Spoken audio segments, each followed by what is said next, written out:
Hey everyone, welcome to Chirag Folio, your go-to place to learn investing and finance in the simplest way possible. Today, we're diving into the basics of the stock market.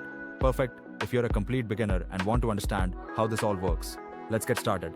Imagine buying a small piece of your favorite company, like becoming a part owner of Apple, Reliance, or TCS.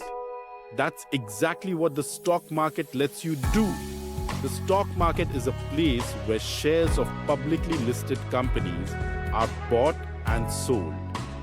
Just like a vegetable market has buyers and sellers, the stock market has investors and traders.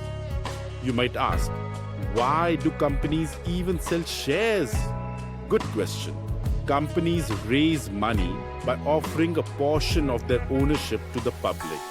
This is called an IPO, initial public offering.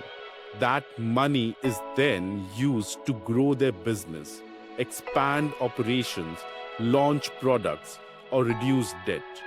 Now let's talk money. There are mainly two ways to earn from stocks. Capital appreciation. Buy low, sell high. For example, you buy a stock at Rs 100 and sell it at Rs 50. That Rs 50 is your profit. Dividends. Some companies share their profits with investors. These are called dividends. Think of it like a bonus for holding the stock. In India, we mainly have two big stock exchanges, NSE, National Stock Exchange, BSE, Bombay Stock Exchange. You need a Demat account and a trading account to start.